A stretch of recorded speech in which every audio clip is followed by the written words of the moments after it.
welcome to Sameer Patel Public School. How are you friends?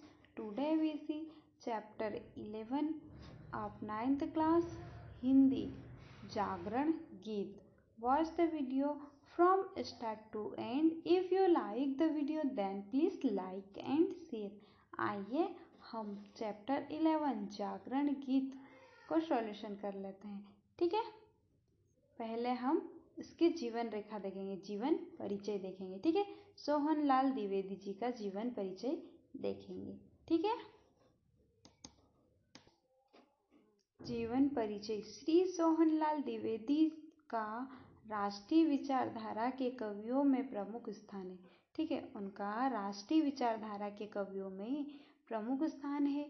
उनकी कविताओं में राष्ट्रीयता का अधिक स्वर सुनाई पड़ता है. उनका जन्म सन 1905 ईस्वी में हुआ था. उन्होंने छोटी सी आयु में ही काव्य रचना आरंभ किया.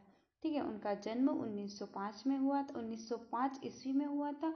उन्होंने छोटी सी आयु में काव्य रचना आरंभ किया जो क्रमशः देश प्रेम और भक्ति के स्वर से गुंजित होता है.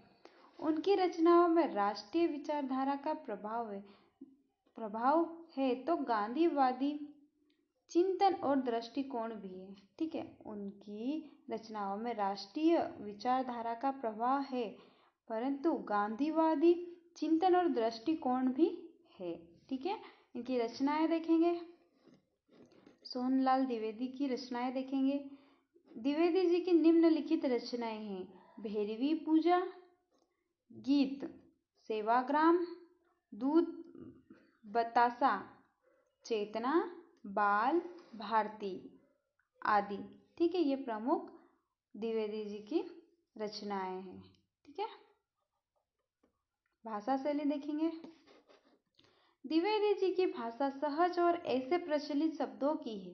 द्विवेदी जी की भाषा सहज और ऐसे प्रचलित शब्दों की है जिसमें विविधता और अनेक रूपता है. तत्सम शब्दों की अधिकता है जिसकी सहजता के लिए तद्भव और देशज शब्द जो बड़े ही उपयुक्त और सटीक रूप में प्रयुक्त हुए हैं. कहीं कहीं मुहावरे कहावतों को प्रयुक्त किया गया है. ठीक है, उन्होंने कहीं कहीं पर मुहावरों और कहावतों को प्रयुक्त किया है. उनसे भाषा में और सजीवता आ गई है. उनसे भाषा में और सजीवता आ गई है. बोध गम्यता और प्रवाहमयता उनकी शैली की पहली विशेषता है. ठीक है, महत्व देखेंगे. द्विवेदी जी भारतीय संस्कृति को गौरवपूर्ण स्थान दिलाने में प्रबल समर्थक थे. द्विवेदी जी भारतीय संस्कृति को गौरवपूर्ण स्थान दिलाने के प्रबल समर्थक थे. चूंकि गांधी जी की विचारधारा से वे पूरी तरह प्रभावित थे इसीलिए उन्होंने उसका न केवल समर्थन किया अपितु उसे अपनी रचनाओं के माध्यम से जन जन तक प्रेरित भी किया. ठीक है, उन्होंने अपनी रचनाओं के माध्यम से जन जन तक प्रेरित भी किया. गांधीवादी विचारधारा में आस्था रखने के कारण उनकी रचनाओं में प्रेम, अहिंसा और समता के भाव दिखाई देते हैं. इस प्रकार वे अपने विशिष्ट योगदानों के लिए सदैव याद किए जाते रहेंगे. ठीक है, वे अपने विशिष्ट योगदानों के लिए सदैव याद किए जाते रहेंगे. ठीक है, अब हम इसके क्वेश्चन आंसर डिस्कस करेंगे. ठीक है, लघु उत्तरी प्रश्न का पहला क्वेश्चन देखेंगे. कवि गीत गाकर ही लोगों को क्यों जगाना चाहता है? कवि गीत गाकर ही लोगों को क्यों जगाना चाहता है? ठीक है, इसका आंसर देखेंगे. कवि गीत गाकर ही लोगों को जगाना चाहता है यह इसलिए कि साधारण रूप से कही गई बातों की अपेक्षा गीत के माध्यम से ही कई बातें अधिक प्रभावशील होती है. ठीक है, साधारण रूप से कही गई बातों की अपेक्षा गीत के माध्यम से कही गई बातें अधिक प्रभावशील होती है. ठीक है, नेक्स्ट क्वेश्चन देखेंगे. Question number 2. इस गीत में किस रास्ते को सर्वश्रेष्ठ बताया गया है? इस गीत में किस रास्ते को सर्वश्रेष्ठ बताया गया है? इसका आंसर देखेंगे। इस गीत में उदयाचल को सर्वश्रेष्ठ रास्ता बताया गया है। ठीक है, उदयाचल को सर्वश्रेष्ठ रास्ता बताया गया है। नेक्स्ट क्वेश्चन देखेंगे, क्वेश्चन नंबर 3। कवि किस रास्ते पर आगे बढ़ने के लिए कवि किस रास्ते पर आगे बढ़ने के लिए आतुर है? इसका आंसर देखेंगे। कवि प्रगति के रास्ते पर आगे बढ़ने के लिए आतुर है। ठीक है, प्रगति के रास्ते पर आगे बढ़ने के लिए आतुर है। नेक्स्ट क्वेश्चन देखेंगे। संकीर्णताएं तोड़ने के लिए कवि क्या करना चाहता है? संकीर्णताएं तोड़ने के लिए कवि क्या करना चाहता है? इसका आंसर देखेंगे। संकीर्णताएं तोड़ने के लिए कवि सोए हुए दृढ़ भाव को जगाना चाहता है। ठीक है, नेक्स्ट क्वेश्चन देखेंगे, दीर्घोत्तरी प्रश्न। अब हम यहाँ पर दीर्घोत्तरी प्रश्न देखेंगे। प्रश्न नंबर 1, कवि आकाश में उड़ने के लिए क्यों रोक रहा है? कारण स्पष्ट कीजिए। ठीक है, इसका आंसर देखेंगे। कवि आकाश में उड़ने के लिए रोक रहा है, यह इसलिए कि इससे जीवन की वास्तविकता का ज्ञान नहीं हो पाता है, फलस्वरूप जीवन दुखद और निरर्थक बना रहता है। कवि इसलिए कि इससे जीवन की वास्तविकता का ज्ञान नहीं हो पाता है। ठीक है, वास्तविकता का ज्ञान नहीं हो पाता है, फलस्वरूप जीवन दुखद और निरर्थक बना रहता है, इसीलिए कवि आकाश में उड़ने के लिए रोक रहा है। ठीक है, नेक्स्ट क्वेश्चन देखेंगे, क्वेश्चन नंबर 2। सूल को फूल बनाने से कवि का क्या आशय है? सूल को फूल बनाने से कवि का क्या आशय है?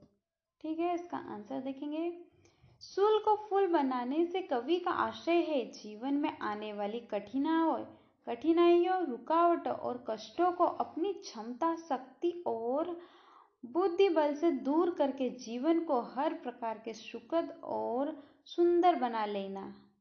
ठीक है, जीवन में आने वाली कई कठिनाइयों, रुकावटों और कष्टों को अपनी शक्ति, क्षमता और बुद्धि बल से दूर करके जीवन को हर प्रकार से सुखद और आनंद बना लेना। इसके द्वारा कवि ने आलसी और निराश लोगों को प्रेरित और उत्साहित करना चाहा है। ठीक है, इसी के द्वारा कवि ने आलसी लोगों को और निराश लोगों को प्रेरित करना और उत्साहित करना चाहा है। ठीक है, नेक्स्ट क्वेश्चन देखेंगे, क्वेश्चन नंबर 3।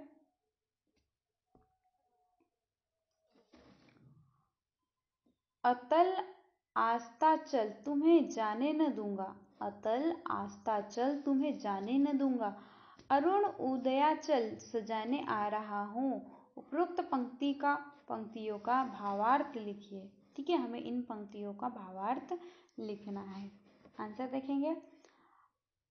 अतल अस्ताचल तुम्हें जाने न दूंगा, अरुण उदयाचल सजाने आ रहा है। उपरोक्त पंक्तियों के द्वारा कवि ने यह भाव दर्शाना चाहा है कि गहरी नींद में पड़े रहना जीवन की सच्चाई को नकारना है। गहरी नींद में पड़े रहना जीवन की सच्चाई को नकारना है। इस प्रकार का जीवन डूबते हुए सूरज के समान है। इस प्रकार का जीवन डूबते हुए सूरज के समान है, जिसमें न कोई आशा, विश्वास, आकर्षण, समुल्लास आदि जीवन स्वरूप दिखाई देते हैं। जिसमें न कोई आशा, विश्वास, आकर्षण, समुल्लास आदि जीवन स्वरूप दिखाई देते हैं। इस प्रकार का जीवन न स्वयं के लिए अपितु दूसरे के लिए भी दुखद और कष्टकर होता है। ठीक है, इस प्रकार का जीवन स्वयं के लिए भी दुखद होता है और दूसरों के लिए भी दुखद और कष्टकर होता है। ठीक है, इसीलिए इस प्रकार के जीवन का परित्याग करके अरुण उदयाचल अर्थात प्रगति के पथ पर पड़ने के लिए हर प्रकार के कदम बढ़ाना चाहिए। ठीक है, नेक्स्ट क्वेश्चन देखेंगे, क्वेश्चन नंबर 4। नेक्स्ट क्वेश्चन देखेंगे, क्वेश्चन नंबर 4। विफल होकर मुड़ने का क्या आशय है, स्पष्ट कीजिए। विफल होकर मुड़ने का क्या आशय है, स्पष्ट कीजिए। ठीक है, इसका आंसर देखेंगे। विफल होकर मुड़ने का आशय है सन्मार्ग से हटकर कुमार्ग पर चलना, सन्मार्ग से हटकर कुमार्ग पर चलना। दूसरे शब्दों में अच्छाई और सुंदरता को छोड़कर बुराई और कुरूपता को अपनाना। ठीक है, अगर दूसरे शब्दों में कहे तो अच्छाई और सुंदरता को छोड़कर बुराई और कुरूपता को अपनाना। ठीक है।